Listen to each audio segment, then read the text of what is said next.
Kenya ya kesho, mkisikia tunasema ya kwamba vile Junior amesema kuhusu mambo ya Hustler Nation, sisi tunasema hivi, na nataka mnisikize vizuri.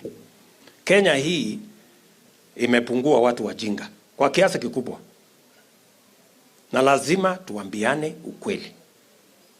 Siku nyingi siasa inaongelewa mambo ya viongozi, mambo ya vyeo, mambo ya mamlaka.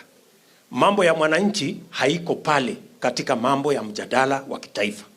Na ndio tumesema safari hii lazima tubadilishe. Haiwezi kuwa ya kwamba kila wakati tunaongea mambo ya viongozi.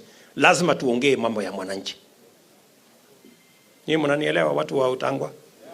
Hatuwezi kuendelea kuongea mambo ya viongozi, lazima tuongee mambo ya mwananchi.